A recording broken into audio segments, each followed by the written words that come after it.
The Deputy Inspector General of Police, the National Security Advisor, and the Minister for Interior. I now have the honor to invite the Deputy Inspector General of the Gambia Police Force, Mamadou Sow.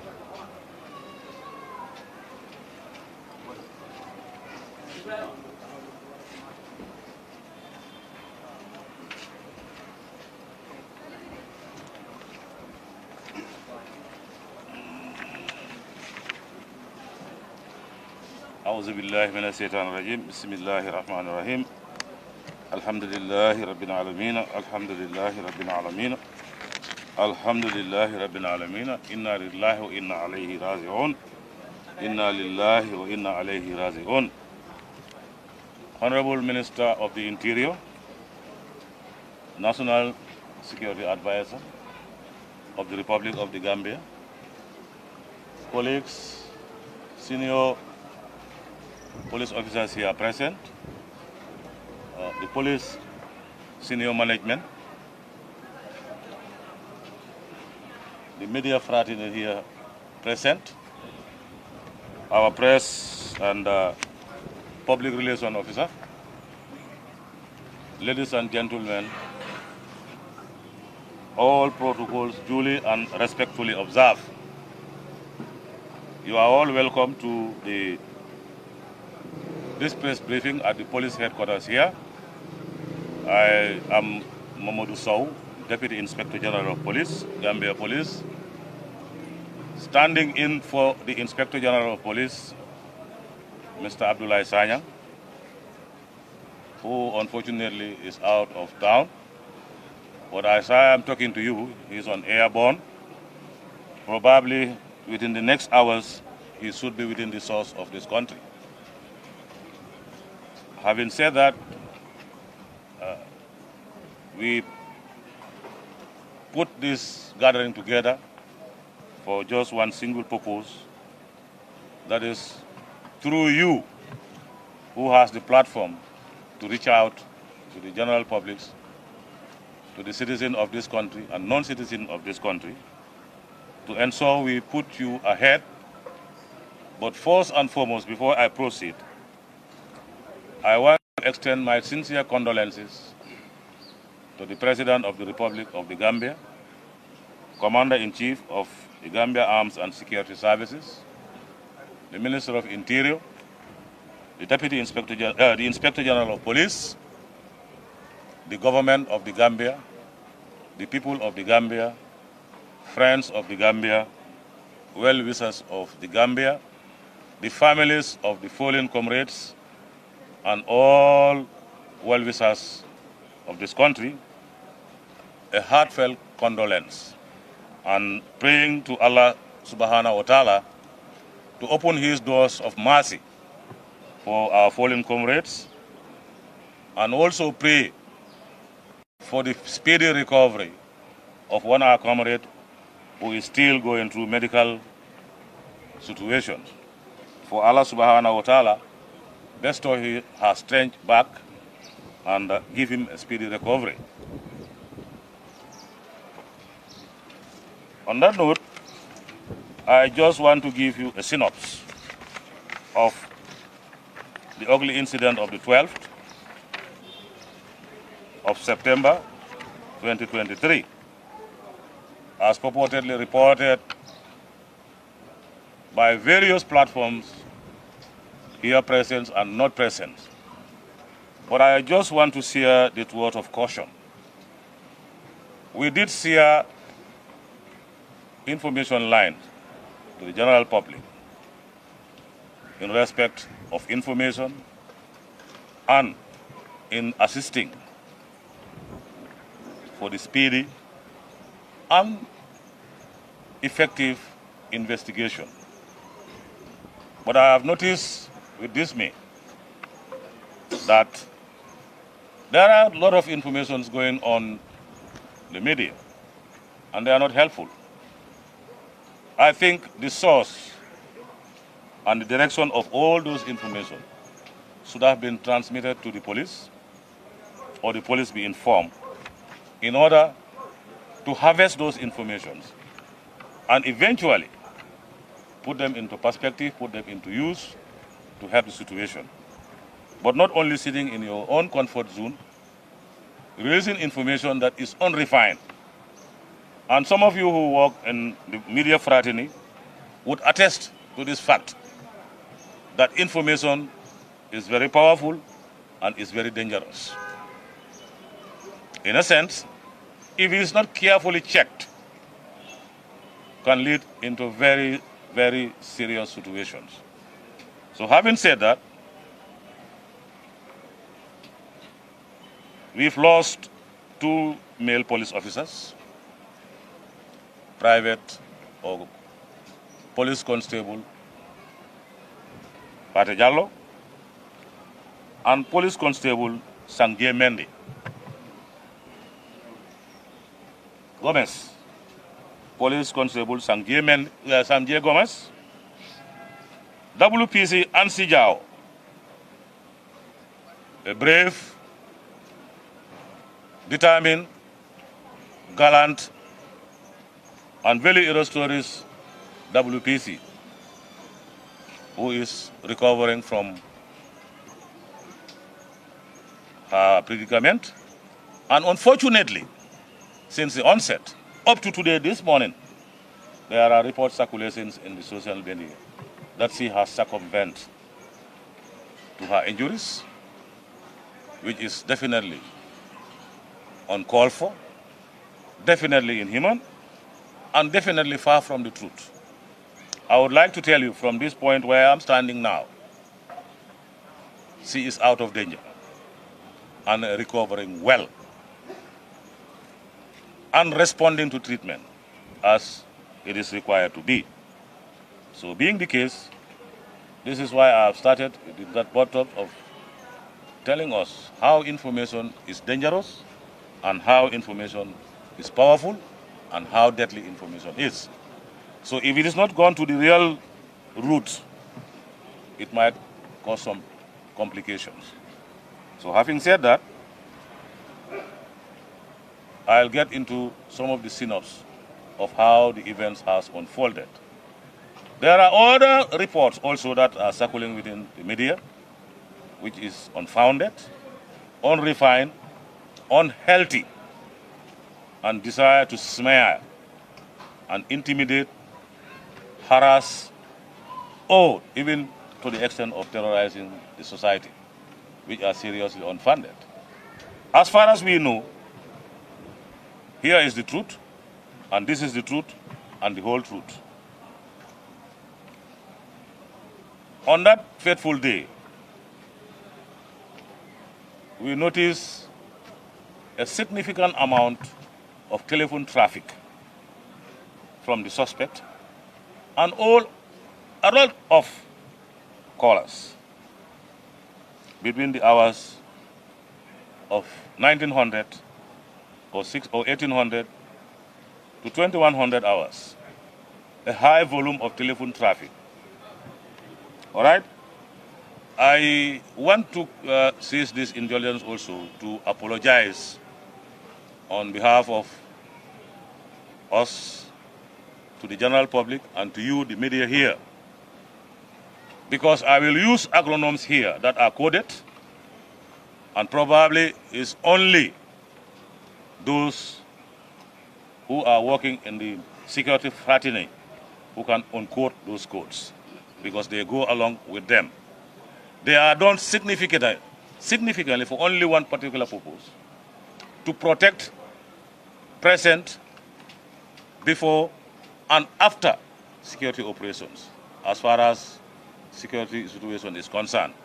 So like I said, I do apologize if you cannot uncode those codes and you don't understand what they are. We can't present this presentation here without having mention of them. And probably it could be very much tedious for other people to understand. But that's how our job goes on. Like I said, this telephone traffic was identified on the grid 02854 Whiskey Echo 925. If you put this into context, it gives you Bruceby turntable. There's a cell tower, but it's coded as this, and these figures, it is only us who knows. We do that to ensure that we protect our future operations and incoming operations. This is where that significant amount of telephone traffic was going on, as per the suspect's cell phone. Having said that, few hours later, the same signals were picked up at grid 004 29902 Sierra Zulu and close to latitude 1310. You put this also into perspective, it gives you between Sifo and Dimbaya. Some moments later, the same signals were picked up at grid 593 Echo Tango 0441 latitude 1355. That is the edge of the Gambian border into Casamas. So that means from this point here, the suspect has been moving. And as a result of that, finally, his location was detected into the Senegalese territory, and that's where the telephone signals went dead. This is what we know, and it's a fact. Because grid references, most of us here, I think we have very few people who can measure grid references because they are coded internationally. They are used by militaries across the globe. So, by 17 to 1800, we received the first signal of his presence in the direction of Sierra Yeli, or we say Sierra Yankee, at the Senegalese border, 10 to 15 kilometers approximation of the Gambia-Casamas border, indicating a signal of somebody who is present there and who is most likely the suspect. The protocols were applied. Most of you here are aware that there is a 5-meter radius hot pursuit between the two countries. I invoked that hot pursuit through the Minister of Interior. I don't know where he has called, but before even, when the telephone comes, I put up an armada. Within 10 minutes, they were on the borderline of this 1355 grid reference. Ready to minutes, they were on site. Somebody that we did not identify at the time was handed over to us, purportedly being the suspect. We did not confirm whether it was the suspect or not at the time. But true to his own confessions, we connected the dots and we suspected that is the very suspect that we are looking for. So in that, 30 hours now. So far, we have significant leads that direct to a direction where he is totally implicated. And the weapon used from his own mouth, that he has been possessing a weapon for a very long time. And indeed, this said weapon was with him the Thursday that court sitting was in Banjul, from his own mouth. Again, the dress that he was identified with, that is the dress and boots that he have led investigators to that domain, and all of them are recovered. So, on a nutshell, for now, this is much we can share with the general public to tell them that the investigation is on court, and there are so many positive leads indicating to the suspect of being an accomplice or being the perpetrator of this horrendous crime. But these are just few among the lot that can be provided for now. We will continue updating the general public, the press, and everybody who lives within the territorial limits of this country. But a further plea, please, before you release any information as far as this saga is unfolding, come to us. We share it, we refine it with you so that it can be a content that can be consumed. And let's put at the back of our mind, like I said, information is power.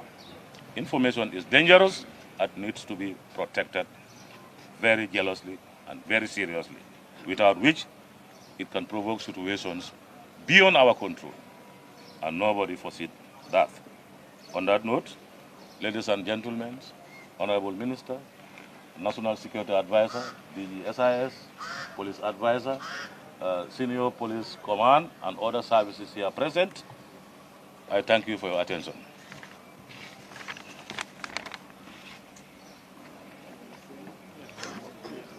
Thank you very much. That was the Deputy Inspector General of Police, Mamadou Sow. I now have the honor to invite the National Security Advisor.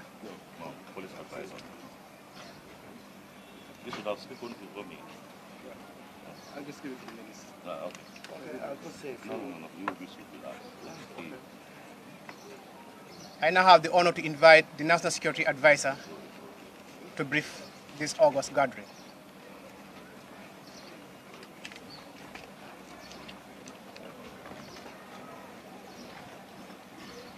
أعوذ بالله من الشيطان الرجيم بسم الله الرحمن الرحيم إنا لله وإنا إليه راجعون إنا لله وإنا إليه راجعون إنا لله وإنا إليه راجعون.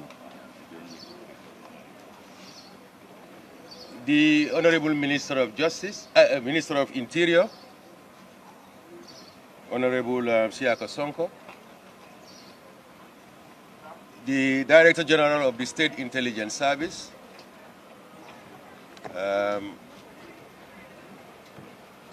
Lamin Jadama,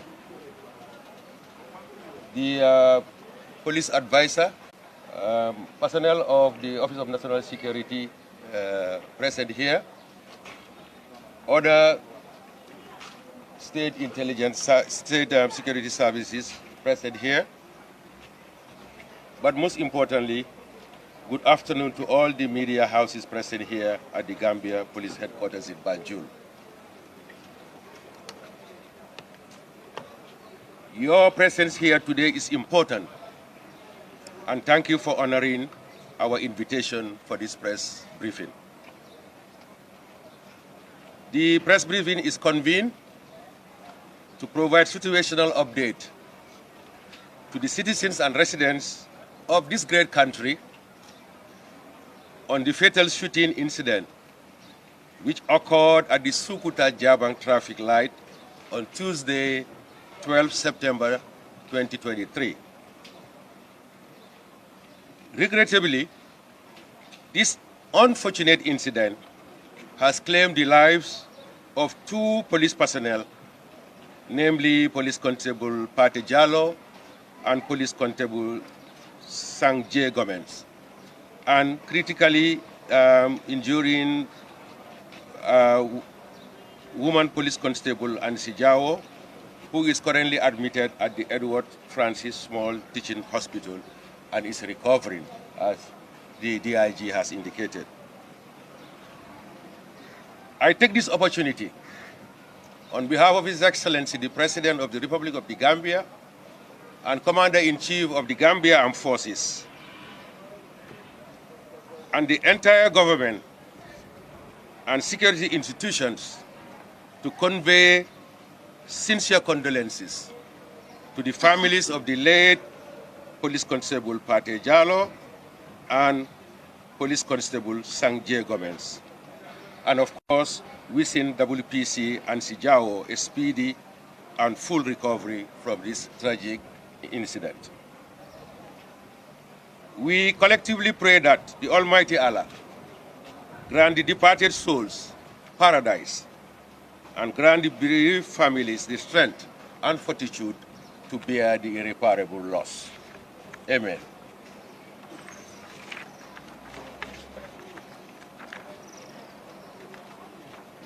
Admittedly, these are not only trying times for the bereaved families, but also represents a heavy loss to the entire nation, and in particular, security sector in the Gambia. But most importantly and profoundly, the institution where the two deceased belong to, the Gambia Police Force. As I mentioned earlier, we are deeply saddened by the shooting incident, which is a terrific act, barbaric, cowardly, irreprehensible, criminal, and totally condemnable by all standards of humanity. Contextually, the Gambia Police Force and all other security and law enforcement agencies are responsible for the maintenance of law and order, thus guaranteeing peace and stability in the country.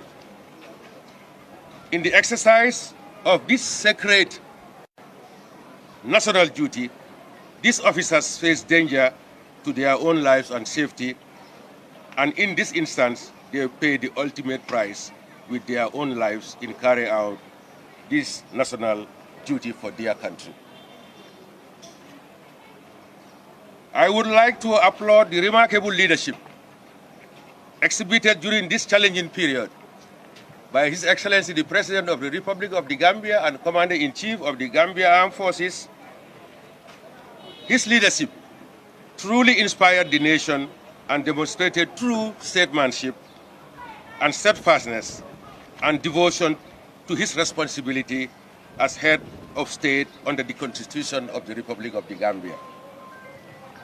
We salute him for his courage and the pronouncement he made in the aftermath of this tragic incident, particularly the assurances provided to the nation that the sanctity and the integrity of this country is uppermost and will be safeguarded at all costs. Additionally, the visit to the injured WPC Jawo and the reward he pledged for information leading to the arrest of the perpetrators was inspiring and indeed remarkable. At this point, I would like to provide a brief update on the ongoing investigations being carried out by the multi-sectoral panel that was convened to investigate this unfortunate incident.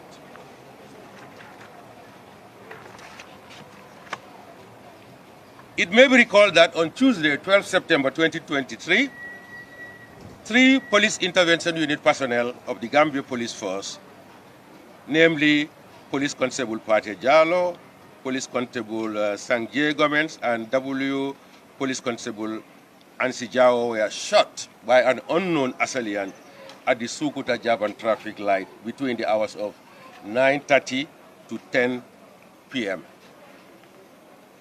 The incident was reported by a taxi driver at Sukuta Police, where he was provided an escort to the scene, and the 3 injured personnel were immediately evacuated to the Sukuta Health Center, but subsequently referred to Nembad Clinic. Upon arrival at the Nembad Clinic, the 2 police constables, that is Pate Jallow and Sang J. Gomez were pronounced dead, while W. Police Constable Jao, who was in critical condition, was treated and transferred to Edward Francis Small Teaching Hospital. A combined security and law enforcement manhunt was swiftly initiated for the capture of the assailant or assailants.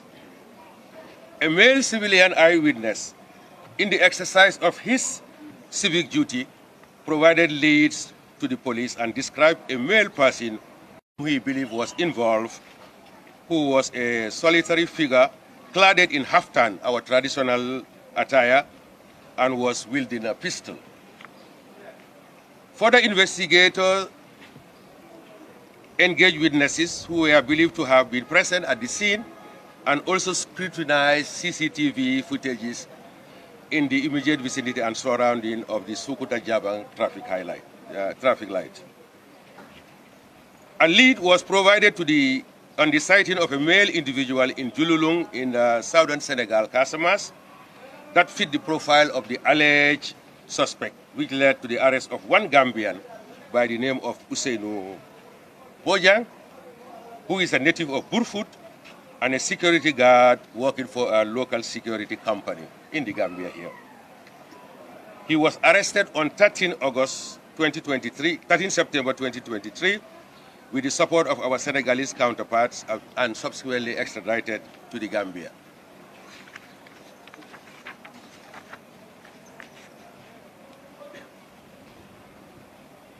Ousseynou Bojang is currently assisting the ongoing investigation, which has resulted in the arrest of others who are believed to be accomplices or aided and abetted the alleged suspect. So far, as we speak, 6 persons of interest are in police custody, excluding the alleged suspect. The team of investigators are focused on establishing the possible motive of this dastardly act, whether it was a lone individual or a group. Further, the crime scene was well managed, and team of investigators will be conducting crime scene reconstruction to further determine key circumstances surrounding the incident. At this material juncture, I would like to reiterate that the Gambia is a country governed by laws. And no one, and I repeat, no one has the right whatsoever to extrajudicially take the life of another person. Law enforcers, like civilians, have fundamental human rights and freedom guaranteed and protected by our sacred constitution. These rights, such as right to life, personal security and liberty, and protection against violence, are sacrosanct and should be upheld by all as guaranteed by the 1997 Constitution of the Republic of the Gambia.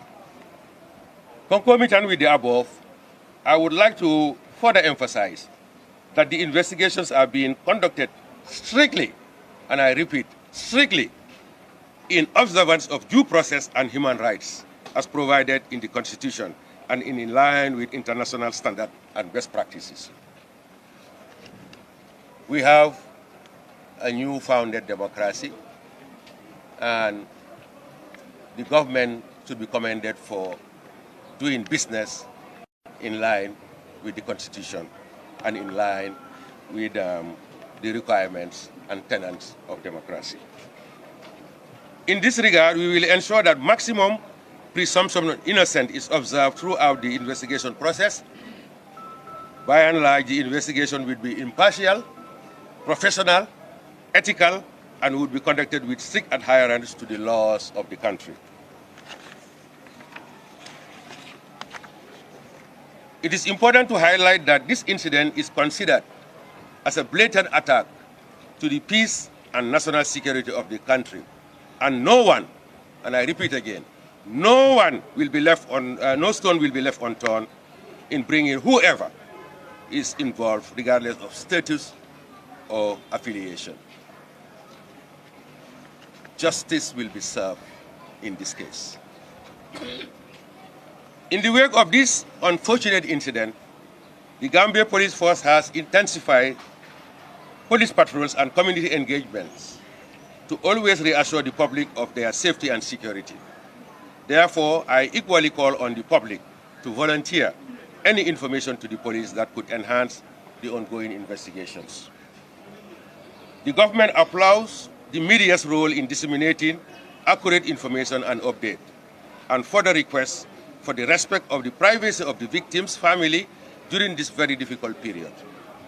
This is a challenging time for the entire country, and we should all be mourning the unwarranted loss of life of these gallant security personnel.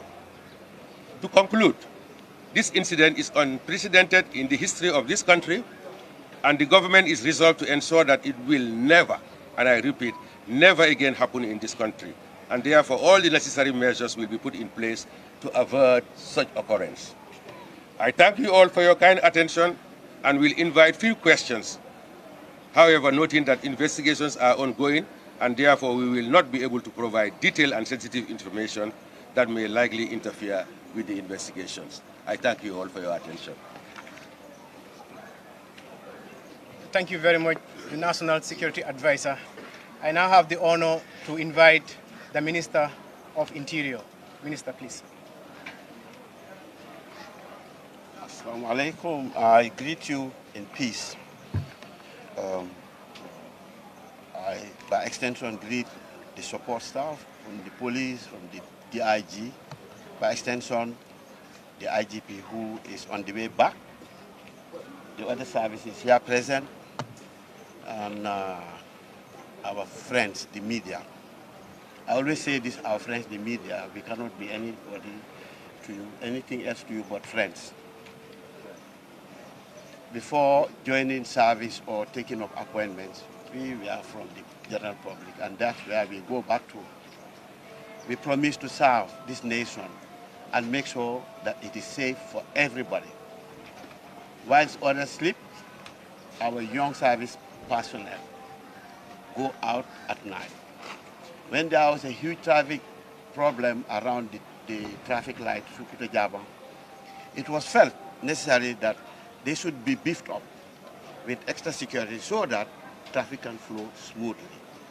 These are considerations among many that the police undertake. There is no specific targeting of individuals. When duty calls, routine police procedures take place, and it should be taken just in that light, not as a consideration of targeting individuals. I cannot run away from this.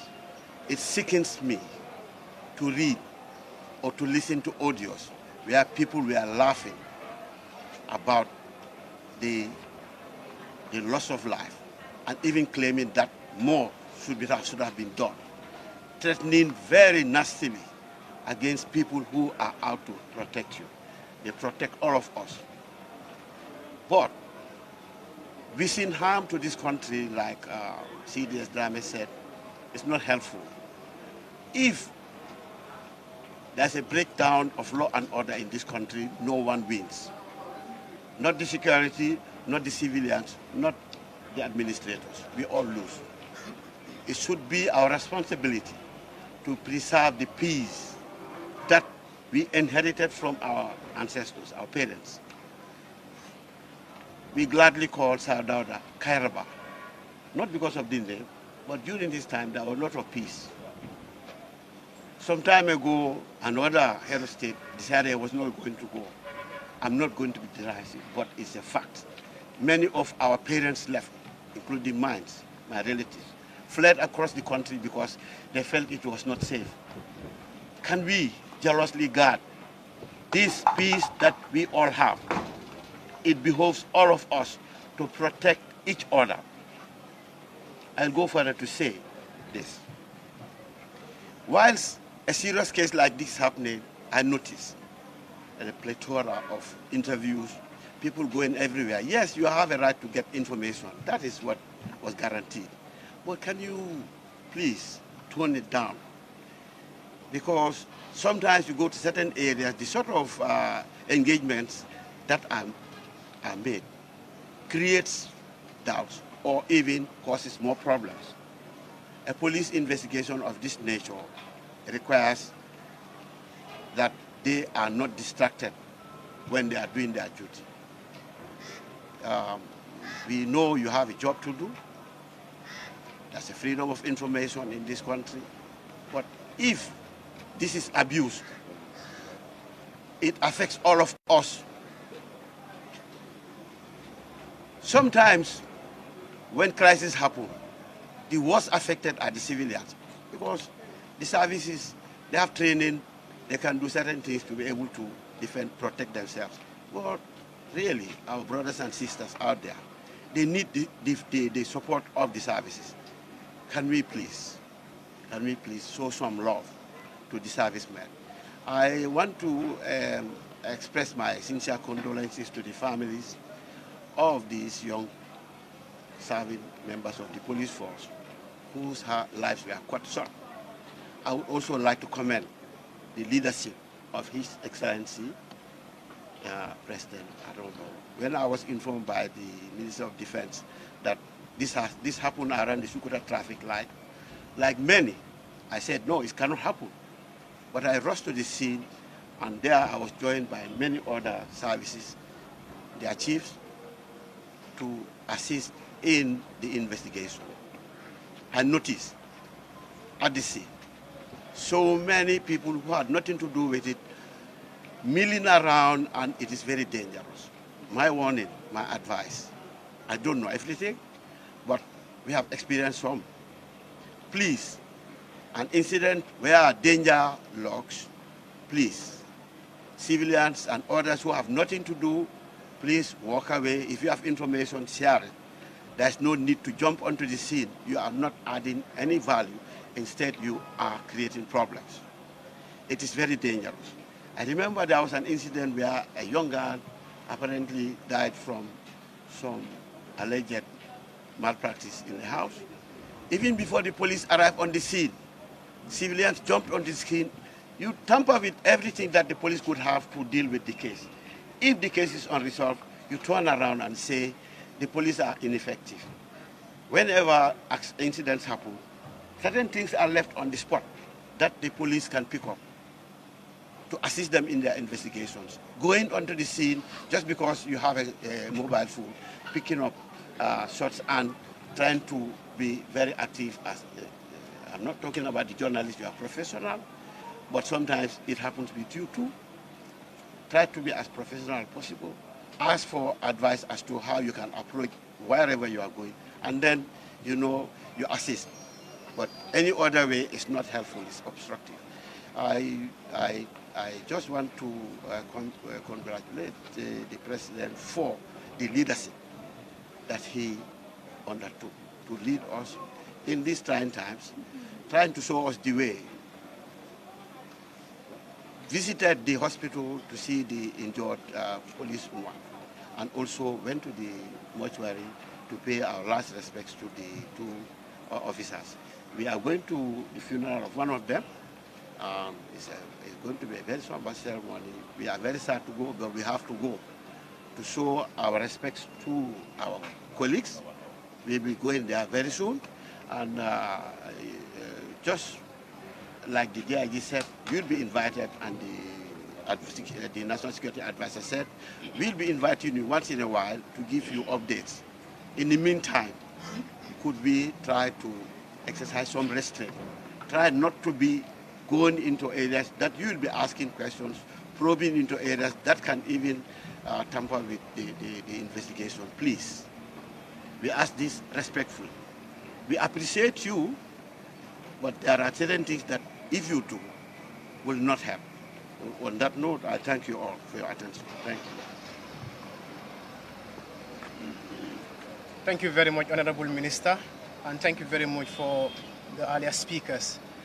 We are about to conclude this session, and before we do that, we want to invite few questions, no more than 5 questions, because the high members here would be part of the team to go and attend the burial of one of the fallen officer. Thank you. If you have a question, raise your hand. You can raise your hand. We see 5 questions, and then that's it. 1, 2, 3, 4. Okay. Then let me start with on my right. You come here, ask the question, and they can respond. Because the mics are.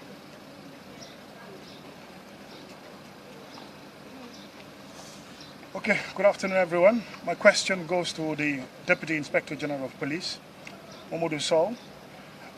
In your deliberation, as giving us synopsis of updates, you mentioned about the recovery of a weapon from the principal suspect. Can you go into details about what sort of weapon is this? Thank you. I think you were not within the podium here.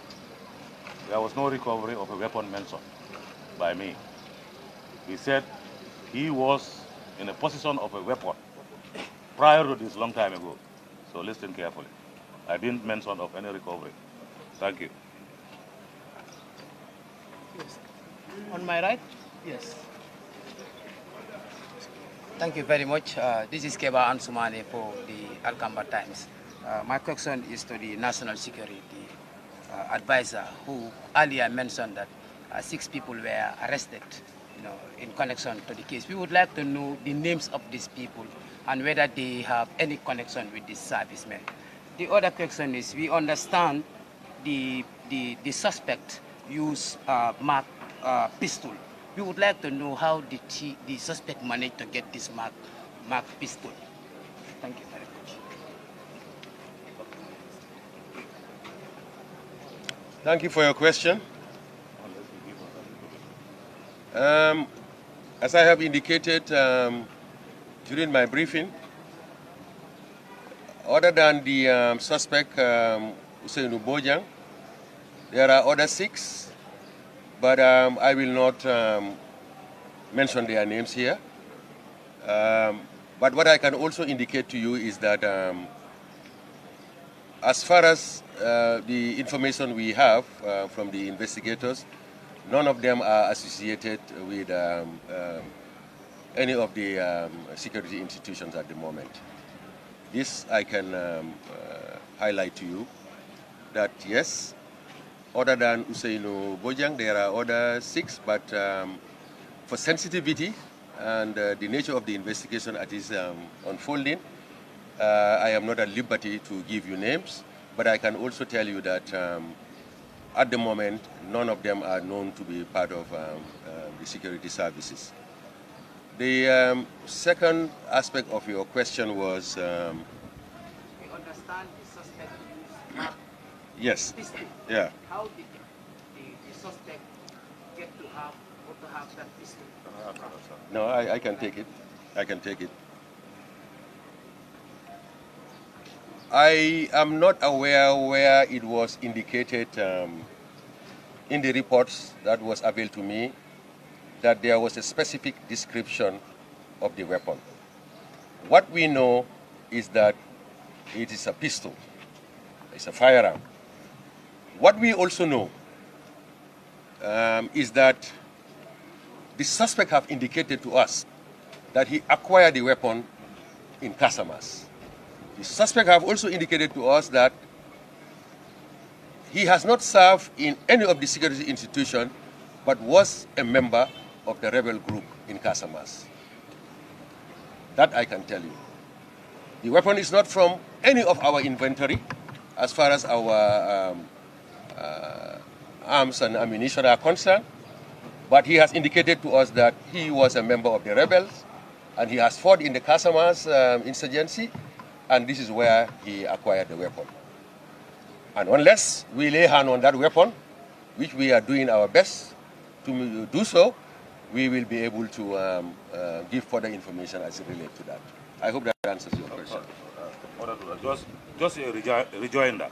I think I have made this point in my statement, that be careful of the sideline information that you have. Before you release it, confirm with us. No, you didn't. Because it's not supposed to be part of the press briefings. Because we don't have that information. You did not confirm your information of a map. Where do you get that map? Not in any of the reports. So please, ladies and gentlemen, be very careful of that. Okay? Please. That's the second. That's the third. I'm going this way. Yes, come. Okay, you can start from there. Yeah. My first question is, are there any connection between the victim and the accused person? And the second question is, after this, oh sorry, can you provide the timeline for the investigation and the legal proceedings? And the third question will be, just one, please, just one. The first one, you are going with the first one.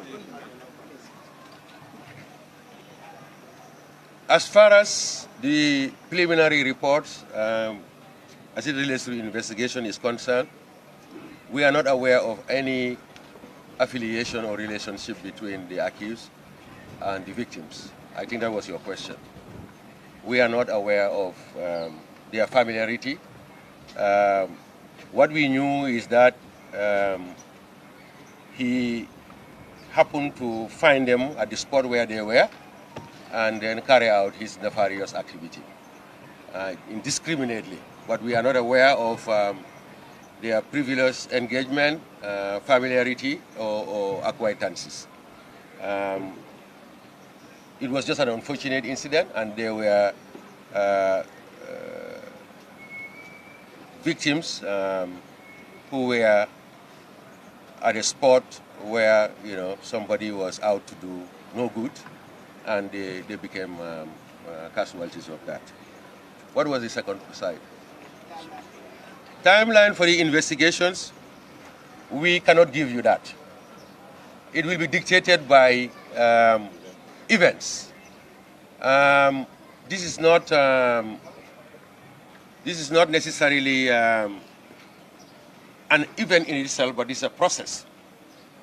And in order to ensure that there will be no repeat of this, in order to ensure also that we got to the bottom of this,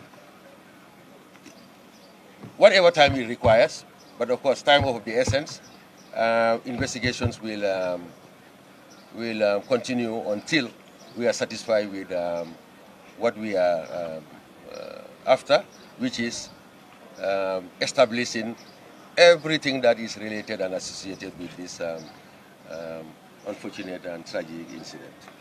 Thank you. We'll now have the last question. No, that's the fourth one and the fifth one. Okay.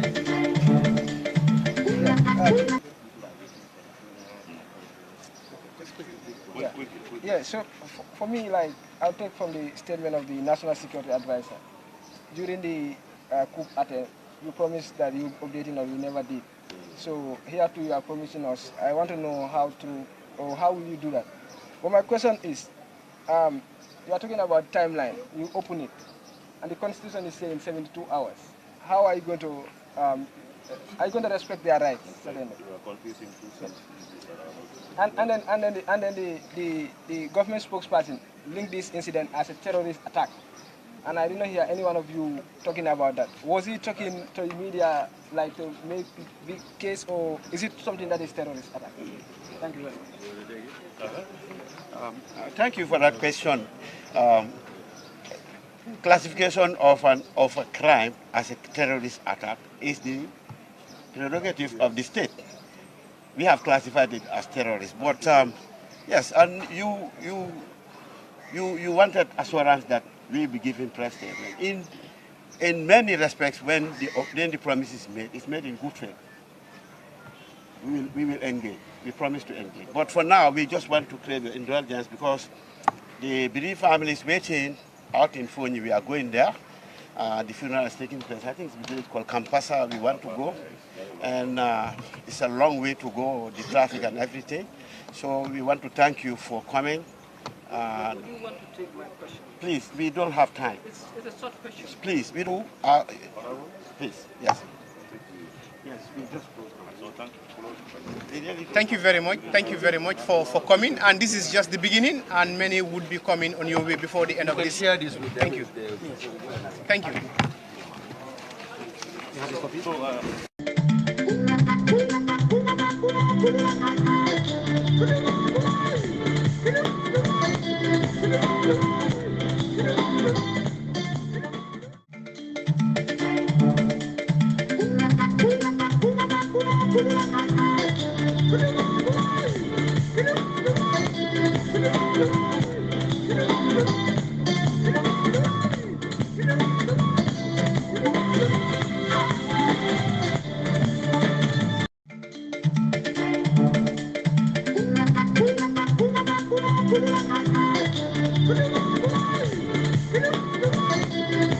Thank